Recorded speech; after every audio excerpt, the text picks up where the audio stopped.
Shabbat Daf Kuf Chaftet Amud Bet. J'espère que vous allez tous bien. On commence aujourd'hui en haut de la page. Première ligne à la fin.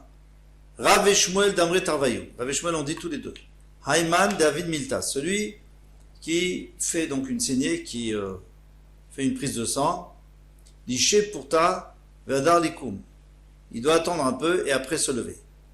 Il ne doit pas se lever tout de suite. Parce que notre maître nous a dit il y a 5 choses qui rapprochent de la mort plus que de la vie, donc c'est-à-dire que c'est dangereux. Velouen, les voici. Achal vermad. Il a mangé et il s'est levé tout de suite. Il ne s'est même pas descendu et il s'est levé. Shata vermad, la même chose s'il a bu du vin ou autre chose et il s'est levé. Yashan vermad. Il est en train de dormir et il se réveille. Il se lève à la seconde. Et Kisdam. Donc, comme on vient de dire là, il a prélevé du sang en Vermad, il s'est levé tout de suite. Shimesh Mitato, il était avec sa femme, Vermad, il s'est levé tout de suite. Donc, il faut attendre un petit moment, un instant, avant de se lever. Amar Shmuel. Shmuel a dit, pour ça des Dama. Alors, quand est-ce que, tous les combien, il faut faire des prises de sang? Quand la Tinyomin, tous les 30 jours. Ou Ben Aprakim, maintenant, quelqu'un qui est passé de 0 à 20 ans, on ne fait pas généralement pour les enfants. De 20 ans à 40 ans, on fait tous les mois. Et Ben Aprakim, c'est-à-dire la prochaine étape entre 40 et 60 ans, tous les 2 mois. Imaet, donc il faut diminuer. Ben Aprakim, mais après 60 ans, il faut encore diminuer aux 3 mois. Yechazor ve Imaet. Vermar Shmuel a dit pour sa dédama. Alors quel est le temps idéal pour faire? Quel est le jour idéal pour prélever du sang? Chad Bishabata, dimanche. Arba, mercredi. Malé Shabbata, c'est-à-dire Rev Shabbat, vendredi. Aval Sheni Vechamishi, lo.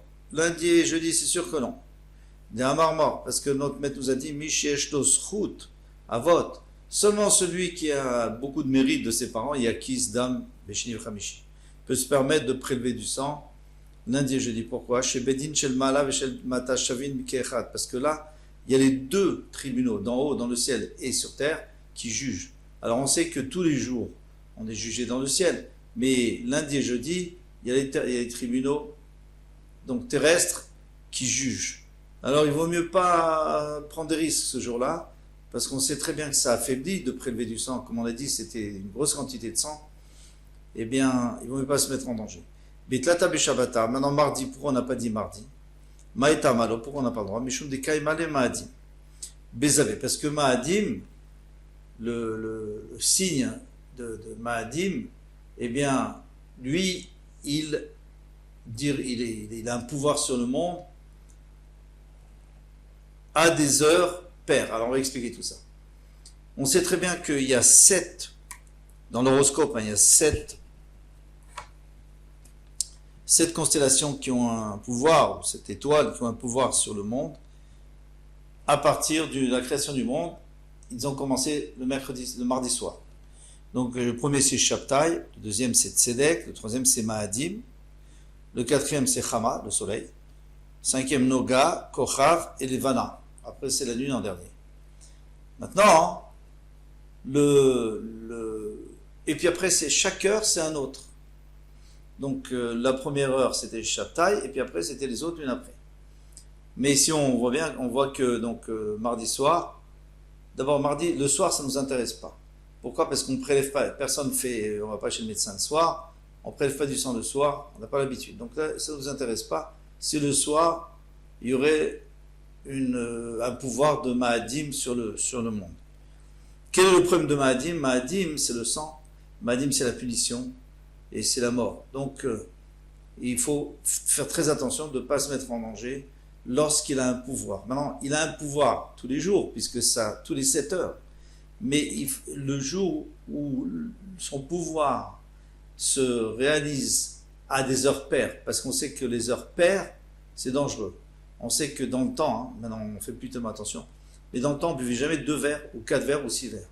Il fallait boire un nombre impair de verres, 1, 3, 5, et jamais pair, parce que pair, ça donne la possibilité aux mazikim, à ceux qui endommagent, et ça leur donne des pouvoirs contre les êtres humains. Donc si vous prenez le Maadim qui déjà, il a un pouvoir néfaste, et vous rajoutez que c'est des heures paires où il a un pouvoir sur nous, alors là il ne faut pas. Ce jour-là, il ne faut pas. Alors, la Gemara nous dit que le mardi, puisque lui, il va commencer, Rachid nous explique bien, puisque lui va commencer son service, entre guillemets, le matin, donc la première heure, là il n'y a pas de problème, puisque c'est impair, et il va revenir à la 8e heure. Et ça sera pair. Et après, quand il va revenir, ça sera la nuit. Hein. D'accord? Donc, c'est le mardi.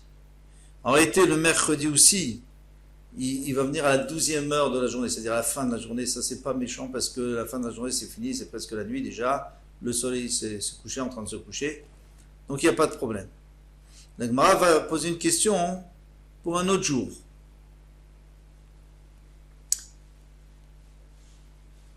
Malé Shabbat Anami, Kaima Bezave. Mais tu vois, vendredi, si on fait le calcul, on va voir qu'il va aussi avoir un pouvoir sur le monde là, dans une heure qui est paire. Et elle me répond qu'il va des Dachou Berabim, puisque tout le monde a pris l'habitude de le faire. Le vendredi. Pourquoi? Parce qu'ils savent très bien qu'ils vont économiser un repas, puisque vendredi soir, de toute façon, ils vont avoir un bon repas avec du poisson et de la viande. Et c'est bon pour ça. Soit le poisson, soit la viande, c'est bon pour régénérer le sang. Donc, ils préfèrent faire le vendredi. Donc, les gens ont pris l'habitude de le faire. Shomer Petaim Hashem. Hashem garde les bêtes. À partir du moment où les gens se sont habitués, ils ne réfléchissent plus, Hachem les protège.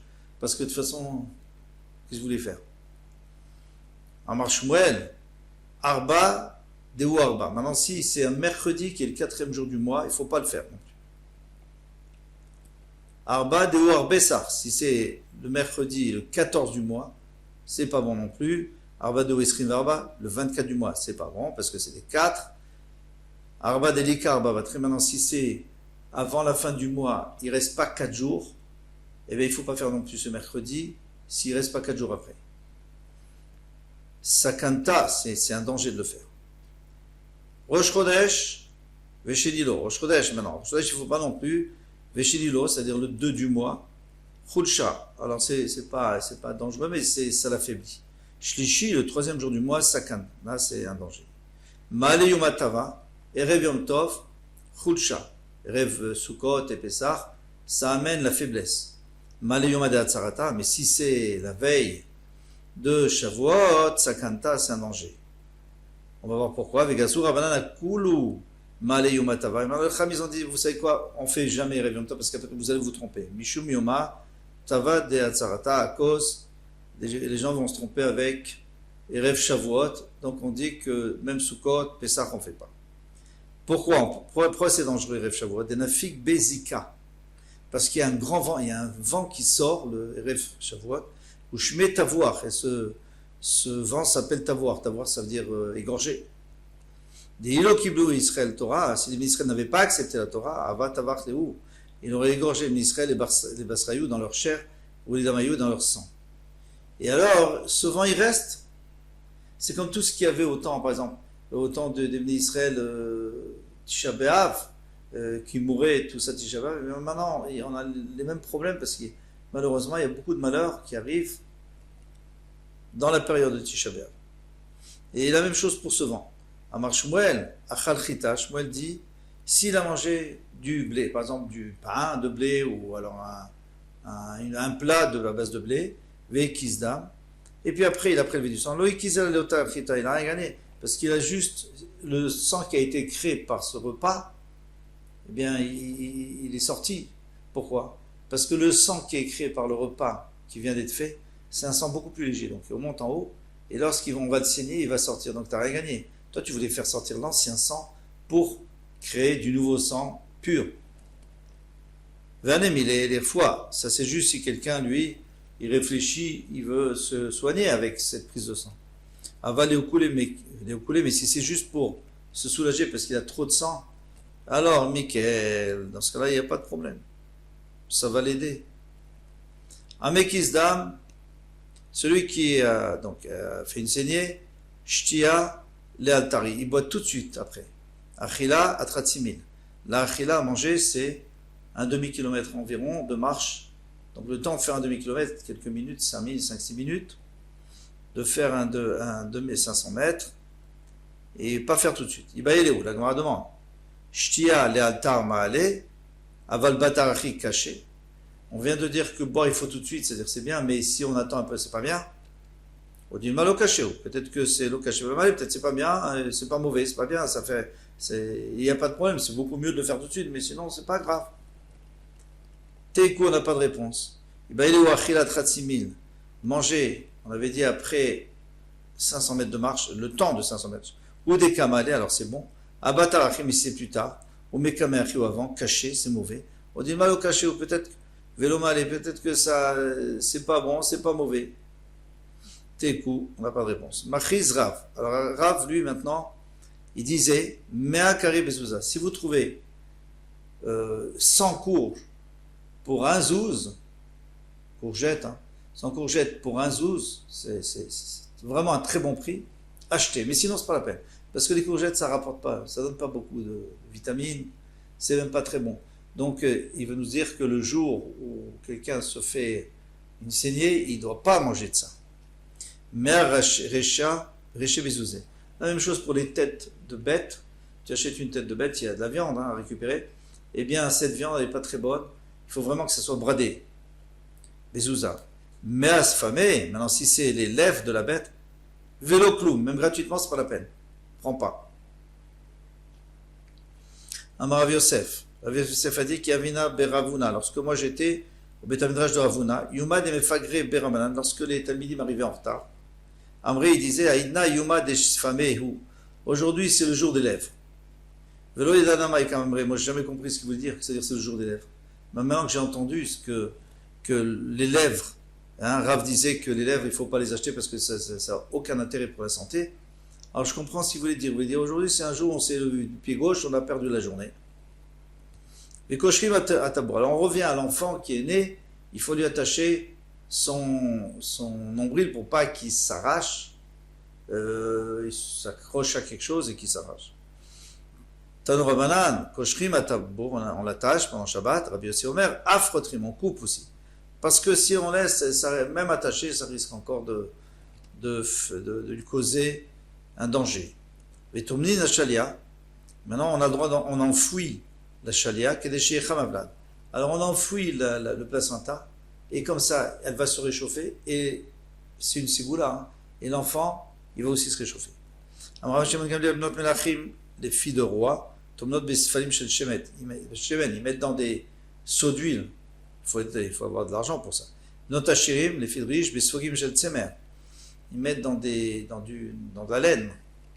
Mochin, c'est tout ce qui vient des morceaux d'habits abîmés ou des morceaux de coton, ça coûte pas cher. Amarav Nachman Amaraba Baravua, Amarav Alachak Rabbi Yossi, Alachak comme Rabbi Yossi, qu'on coupe le nombril. Et c'est ce qu'on fait aujourd'hui. Amarav Nachman a dit Amarav Baravua, Amarav Modim Chachamim de Rabbi Yossi. Les Chachamim sont d'accord avec Rabbi Yossi qu'on peut couper même. Betabosh Shtetinukot. S'il y a deux jumeaux, donc pour pas qu'ils vont tirer dessus, ils vont vous bouger, et là c'est sûr que c'est dangereux, donc on les coupe. Shechotri, Maïta Amad et Menatre Adede, parce qu'ils tirent dessus. Amarav Nachman Amarav Baravua, Amarav, Kola Amur Beparashat Tochacha, tout ce qui a été dit dans la Parashat Tochacha. Alors on sait que Yecheskel a fait une Tochacha, il a fait un reproche au Israël, il a réprimandé, il leur a dit regardez, vous êtes nés, il y avait une fois un enfant qui a une fille qui est née et elle n'a pas été nettoyée, elle a été abandonnée, elle était pleine de sang, on ne lui avait pas arrangé son nombril, on n'avait pas coupé le cordon ombilical et on ne l'avait pas lavé. Et il y a un roi qui est passé, il l'a vu et il l'a prise, il l'a élevée et après il s'est marié avec elle. Ça c'est les Bnei Israël quand ils sont sortis de Mitzrayim. Et ils étaient pleins d'avodazara, idolâtrie, tout ce qu'il ne fallait pas. Et Hachem les a nettoyés, il leur a donné la Torah, et voilà, il y a eu la Torah, la Ktuva, la Torah. Et maintenant vous êtes en train d'abandonner tout ça. Alors viens nous dire, pourquoi on rapporte ce passage, pour nous dire que tout ce que Yecheskel dit dans son machal, dans sa parabole, c'est des choses qu'on doit faire. Et il faut couper l'ombril, il faut laver, etc. Donc on a le droit de le faire, même si c'est Shabbat. Aussi, la Chaya Shabbat, tout ça on peut le faire pour Shabbat. Chez Neymar, alors je vous lis d'abord le pasuk, après j'explique tout. שנאמר, ומולדתך, מולדתייך, ביום מולד אותך, לא קראת שרך, ובמים לא רחצת, ולמישה, והמלח לא מלכת, והחתל לא חוטלת. On va expliquer. ומולדתייך ביום הולדת, ביום הולדת, ça veut dire et le jour où tu es né, Mikan Shemiyaldim et Avlad Beshabbat. Ici on apprend qu'on aide on fait sortir le bébé du ventre de la mère si elle a besoin pendant Shabbat. Lokarat Sarer, on n'a pas coupé ton nombril, ton cordon ombilical. Mikan Shechotrim et Abo Shabbat. On a le droit de faire pendant Shabbat.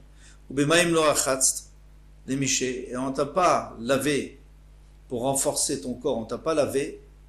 Alors pendant Shabbat, on a le droit de laver l'enfant avec d'eau chaude. Mikan Sherochatzim Avlad Beshabbat.